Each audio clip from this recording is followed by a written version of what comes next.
Hello everyone, final revision में आपका स्वागत है और मैं हूं यश। सोशल इशू के आज के इस लेक्चर में हम अभिजन संरचना या एलीट स्ट्रक्चर के बारे में बात करेंगे, जिसमें यह जो एलीट है यह एक लैटिन शब्द है जिसका अर्थ होता है चुना हुआ या सर्वश्रेष्ठ। तो भारत के परिप्रेक्ष्य में इसी संरचना को हम डिटेल में डिस्कस करेंगे और इसी के अंतर्गत बात करेंगे पितृसत्तात्मक व्यवस्था की। तो चलिए टाइम न वेस्ट करते हुए लेक्चर स्टार्ट करते हैं। तो चलिए शुरुआत करते हैं अभिजन संरचना या एलीट स्ट्रक्चर की परिभाषा से। तो अभिजन संरचना किसी समाज या समुदाय का ऐसा छोटा ग्रुप होता है या गुट होता है जो अन्य वर्गों की तुलना में अपने क्षेत्रों में अधिक शक्तिशाली होता है और इनके मुख्य शक्ति के स्रोतों में धन आता है, जिसके कारण ही यह राजनीतिक रूप से शक्तिशाली और सामाजिक रूप से प्रभावी प्रतीत होते हैं। और इसी कारण यदि किसी भी वर्ग या व्यक्ति को अभिजन संरचना के अंतर्गत आना है तो उसके लिए पहली शर्त ही यही होती है कि वह सत्तासीन हो तथा सुविधाएं, योग्यताएं, संगठन और नेतृत्व क्षमता से युक्त हो। अब यदि ये सारे गुण किसी व्यक्ति या वर्ग में होते हैं तो उसे अभिजन मान लिया जाता है। तो कुछ इस तरह की होती है अभिजन संरचना, लेकिन इस संरचना के कुछ विरोधी भी हैं, जैसे मार्क्सवादी और लोकतंत्रवादी व्यक्ति। इन विचारधाराओं से युक्त व्यक्ति अभिजन संरचना को समानता के विरुद्ध मानते हैं और इनका पुरजोर विरोध भी करते हैं। चलिए अब जानते हैं कि भारतीय समाज में विभिन्न समय काल में किस तरह से अभिजन संरचना विद्यमान रही। बात करते हैं प्राचीन काल की। तो इस समय भारतीय समाज सोपान क्रमिक, पवित्रता और निरंतरता के मूल्यों पर आधारित होता था, जिसमें वर्ण व्यवस्था विद्यमान थी। तो इसी के चलते एलीट क्लास में पुरोहित, राजा, छोटे सामंत, जागीरदार और अधिकारी वर्ग आते थे। लेकिन अब इसमें भी पुरोहित और राजा के मध्य अपनी श्रेष्ठता को लेकर संघर्ष चलता रहता था। इस संघर्ष को रोकने के लिए ब्राह्मण और राजा अक्सर परस्पर सहयोगी प्रवृत्ति में देखे जाते थे, जिसमें क्षत्रिय राजा ब्राह्मण को राज्य में संरक्षण प्रदान करता था और ब्राह्मण राजा की उपाधि की सत्यता को प्रमाणित करता था। ये थी प्राचीन काल की अभिजन संरचना। अब आते हैं मध्यकालीन अभिजन संरचना में। तो अभिजनों की नियुक्ति इस समय बादशाह की स्वतंत्र इच्छा पर निर्भर होती थी। वह जिसे चाहता था अभिजन वर्ग के अंतर्गत रखता था। बात करें तुर्की या अफगानी शासकों की तो उनके अंतर्गत सूबेदार, खान, मलिक, आमिर, काजी, मुफ्ती और उलेमा वर्ग ये सभी एलीट क्लास के अंतर्गत आते थे। लेकिन उसके बाद शक्ति के बल पर जब मुगल शासक सत्ता पर आए तो एलीट क्लास में पातशाह या बादशाह के नीचे अधीनस्थ राजा और उसके ही अंतर्गत आने वाले शाही दरबार के कर्मचारी जैसे मनसबदार, पार्षद, मौलवी या पुरोहित, कलाकार और कवि ये सभी एलीट क्लास में आते थे। बात करें ब्रिटिश कालीन अभिजन संरचना की तो ब्रिटिश काल में मध्यम वर्ग ने एलीट गुट की कमान संभाली। इसमें हुआ क्या था कि ब्रिटिश एजुकेशनल पॉलिसीज के माध्यम से एक मध्यम वर्ग का उदय हुआ जो विवेकशील था। इन्होंने विभिन्न सामाजिक कार्यों में या फिर सुधारवादी कार्यों में अपना योगदान दिया, जिसके चलते ही राष्ट्रीय एकीकरण, सामाजिक सुधार, सामाजिक न्याय, जाति प्रथा समाप्ति, महिला कल्याण, समानता और आधुनिकीकरण जैसे प्रगतिशील तत्व उभर कर सामने आए। लेकिन इस समय अब आर्थिक, सामाजिक और राजनीतिक शक्तियां कुछ ही लोगों के हाथ में केंद्रित हो गई थीं। अब आगे देखते हैं कि स्वतंत्रता के बाद अभिजन संरचना में किन किन वर्गों का उदय हुआ। तो स्वतंत्रता प्राप्ति के पश्चात या वर्तमान के युग में हमें 4 वर्गों में हमें एलीट स्ट्रक्चर देखने मिलता है और ये 4 वर्ग हैं: राजनीतिक अभिजन, प्रशासनिक तंत्रीय अभिजन या ब्यूरोक्रेट्स, व्यापारिक अभिजन या बिजनेसमैन्स और लास्ट है बौद्धिक अभिजन या इंटेलेक्चुअल्स। तो ये सारी बातें थी विभिन्न काल में अभिजन संरचना के बारे में। अब आज के लेक्चर का अगला टॉपिक उठाते हैं जो है पितृतंत्र या पैट्रियार्की।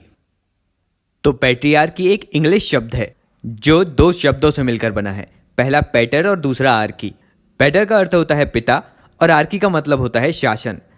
अब इसकी परिभाषा की यदि बात करें तो पैट्रियार्की या पितृतंत्र एक ऐसी सामाजिक व्यवस्था है जिसमें पुरुषों को प्राथमिक शक्ति और स्थिति प्राप्त होती है। अब इसमें प्राथमिक शक्ति का मतलब है राजनीतिक नेतृत्व, नैतिक अधिकार, सामाजिक विशेषाधिकार और संपत्ति पर नियंत्रण। तो ऐसी व्यवस्था जिसमें ये सारी शक्तियां पुरुष को प्राप्त होती हैं वही पैट्रियार्की कहलाता है। पितृतंत्र के अंतर्गत पिता या बुजुर्ग पुरुष का संपत्ति और बाकी सदस्यों पर नियंत्रण होता है परिवार में। अब पैट्रियार्की को परिभाषित करते हुए एक नारीवादी समाजशास्त्री गर्डा लर्नर कहती हैं कि पितृतंत्र का अर्थ परिवार के भीतर स्त्रियों और बच्चों पर पुरुष आधिपत्य का संस्थानीकरण और प्रदर्शन तथा इसका बाहर समाज में स्त्रियों पर प्रसार करना है। चलिए अब आगे जानते हैं कि इस पितृतंत्र व्यवस्था का उद्भव कैसे हुआ। तो प्राचीन काल में माना जाता था कि नवपाषाण काल में शिकार का जब प्रारंभ हुआ तो पुरुष सामान्यतः शिकार करते थे और स्त्रियां भोजन का संग्रहण करती थीं। इसी के चलते निजी स्वामित्व की अवधारणा की शुरुआत हुई। अन्य तथ्यों के अनुसार पितृतंत्रवादी का मानना है कि प्राकृतिक और जैविक अंतर के कारण पितृतंत्र व्यवस्था का उद्भव हुआ, और वहीं कुछ समाजशास्त्री सामाजिक उत्पाद को इस व्यवस्था के उद्भव का कारण मानते हैं। मार्क्सवादियों के अनुसार श्रम विभाजन की प्रक्रिया के परिणाम स्वरूप ही इस व्यवस्था का उद्भव हुआ। वे मानते थे कि पुरुष घर की देखरेख करते थे और महिलाएं खाद्य तथा भोजन का ध्यान रखती थीं। लेकिन पूंजीवाद के बाद पुरुषों की घर की देखरेख करने वाली व्यवस्था का मौद्रीकरण हुआ और महिलाओं की खाद्यान्न और भोजन वाली व्यवस्था का मौद्रीकरण नहीं हो सका। अब इस व्यवस्था के उद्भव के बाद एकल परिवार की अपेक्षा संयुक्त परिवार में पितृतंत्र व्यवस्था का प्रभुत्व ज़्यादा देखने मिला, और जातिगत भेदभाव वाली स्त्रियों में तो दबाव और भी अधिक देखे गए। अब हमने पितृतंत्र को बनाए रखने के पक्ष में बहुत से तर्क देख लिए। इसमें दोबारा देख लेते हैं कि समाजशास्त्र के अनुसार जैविक निर्धारणवाद का सिद्धांत, इसके अलावा धार्मिक दृष्टिकोण में स्त्रियों का गर्भधारण और मातृत्व ध्येय के लिए बनाया जाना और पुरुषों की अपेक्षा अलग सामाजिक भूमिका होना, यह भी पितृतंत्र को समर्थन करता है।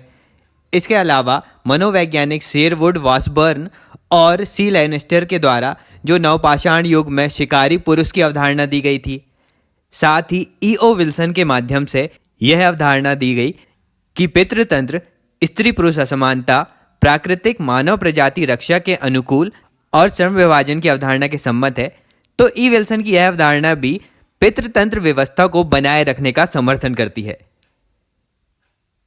लेकिन इस पितृतंत्र व्यवस्था के लिए कुछ ऐसी अवधारणाएं भी हैं जो इस व्यवस्था में परिवर्तन की बात करती हैं। तो बात करते हैं कि पितृतंत्र के विपक्ष में कौन कौन सी अवधारणाएं हैं।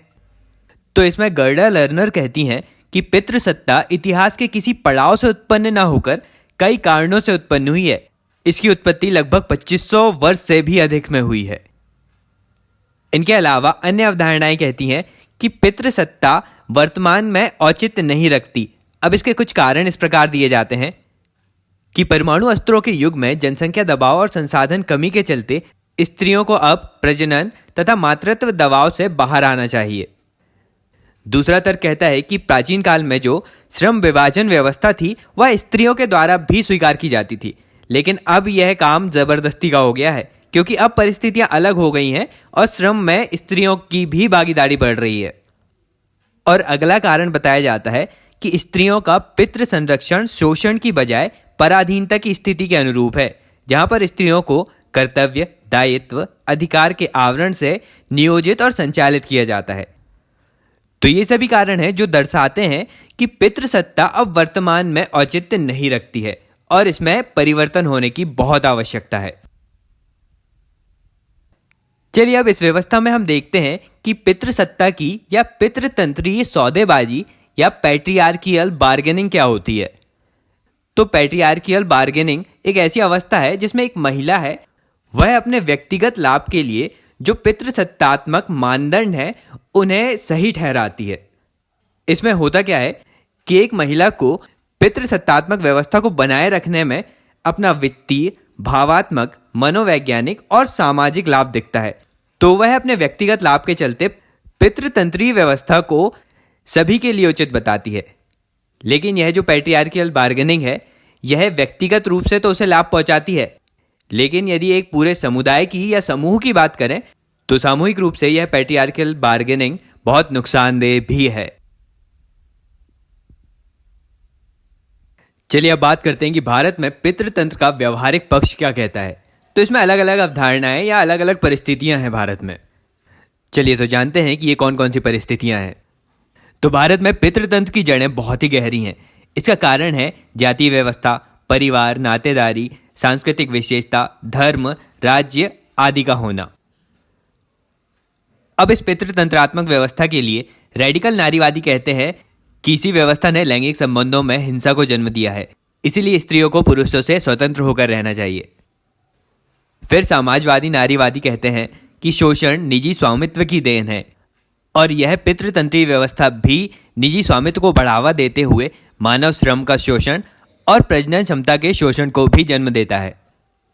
अब आगे भारत में इस पितृतंत्र के कुछ व्यवहारात्मक पक्ष इस प्रकार हैं कि भूमि अधिकार में भी फीमेल्स को असमानता देखने मिलती है, लड़की को पराया धन समझा जाता है और समानता की मांग करने पर उन्हें संदेह की दृष्टि से देखा जाता है। इसके अलावा सार्वजनिक ग्रामीण संसाधनों पर भी महिलाएं दावा नहीं कर सकती।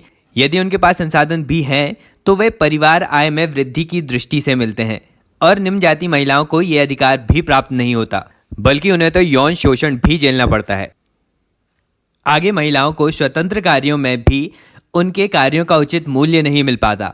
महिलाओं को सामान्यतः पुरुषों के सहयोगी और कम वेतन में उपलब्ध होने वाले संसाधन के रूप में देखा जाता है और उन्हें उच्च नेतृत्व भी नहीं दिया जाता और कार्यस्थल में उन्हें अनेकों समस्याओं का सामना भी करना पड़ता है।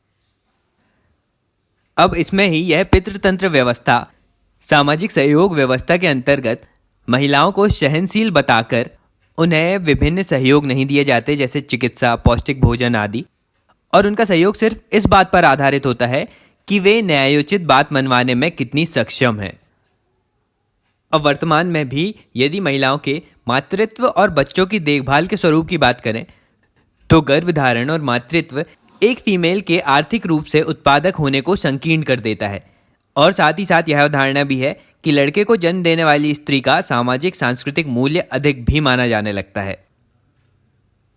अब बात करें इस व्यवस्था के सामाजिक सांस्कृतिक मापदंड की, तो पुरुषों के पक्ष में स्त्री पुरुष विभेद या नियम निर्धारित हैं। इसमें विभिन्न संस्कार पुरुषों के द्वारा ही किए जाते हैं और बचपन में भी जो व्यक्ति अपने भाई बहन की देखभाल करता है एक माँ की तरह ही, वह भी बड़ा होकर पितृतंत्र को ही अपना लेता है। साथ ही कामकाजी महिला का पति भी आपातकाल में ही घर के कार्य करता है। अब इस व्यवस्था के कारण महिलाओं में वैवाहिक दायरे के चलते उन्हें विभिन्न दयनीय स्थितियों का सामना भी करना पड़ता है, जैसे उत्तर तथा उत्तर पश्चिमी भारत में गोत्र, क्षेत्र, नाते आदि से दूर विवाह करना, कम उम्र में शादी का होना और करेबा प्रथा जैसी प्रथा का होना भी महिलाओं को एक दयनीय स्थिति में डालता है। इस व्यवस्था के कारण ही परिवार नियोजन और पुनरुत्पादन में प्रजनन संबंधी अधिकार के चलते परिवार नियोजन के लिए भी कई बार महिलाओं पर दबाव भी डाला जाता है। अब यह जो पितृतंत्रात्मक व्यवस्था के जितने भी परिणाम निकले, वह स्थिति अब धीरे धीरे बदल तो रही है, लेकिन अभी भी कानूनी और सिविल न्याय के अंतर्गत महिलाओं के पिछड़ेपन को दूर करने के लिए उनमें आरक्षण जैसी व्यवस्था और विशिष्ट प्रावधान होना अति आवश्यक था। अब पितृतंत्र के परिणाम तो हमने देख लिए। चलिए अब जानते हैं कि पितृतंत्र के विरुद्ध महिलाओं के द्वारा कौन कौन से कदम उठाए गए हैं। तो 60 से 70 के दशक में नक्सलवादी आंदोलन में महिलाओं की भूमिका रही। 1970 में नियोजित आर्थिक विकास में बहुत से महिला एनजीओस भी उभर कर सामने आए। फिर समाजवादी नेता जयप्रकाश नारायण के भ्रष्ट राजनीति विरोधी आंदोलन में महिलाओं की भूमिका देखी गई। 1970 के दशक में मूल्य वृद्धि के विरुद्ध में जो आंदोलन हुए, उसमें सेल्फ एम्प्लॉयड वुमेन्स एसोसिएशन सेवा का जन्म हुआ और इस एसोसिएशन मतलब सेवा का हम प्रगतिशील रूप हम गुजरात के आनंद शहर में देख सकते हैं। फिर आगे 1975 में आपातकाल के विरुद्ध प्रतिरोधी आंदोलन में भी राजनीतिक और बौद्धिक रूप से महिलाओं की भागीदारी रही और 1975 में यूएनओ का पहला इंटरनेशनल महिला सम्मेलन नैरोबी में आयोजित किया गया। इन सब प्रयासों के बाद भी आज महिलाओं के सशक्तिकरण की यह प्रक्रिया निरंतर जारी है। तो अब इसी पॉइंट पर पितृसत्तात्मक व्यवस्था के बारे में भी हमने सारी बातें जान ली और यहीं पर आज का हमारा यह लेक्चर भी कंप्लीट होता है। लेक्चर पसंद आया होगा तो लाइक कर दीजिए और दोस्तों के साथ शेयर भी कीजिएगा। चैनल में आप पहली बार आ रहे हैं तो चैनल को सब्सक्राइब ज़रूर कीजिए, अभी बहुत कुछ आना बाकी है। चलिए तो अभी के लिए चलता हूँ, मिलते हैं अगले वीडियो में एक नए टॉपिक के साथ। Thank you so much for listening.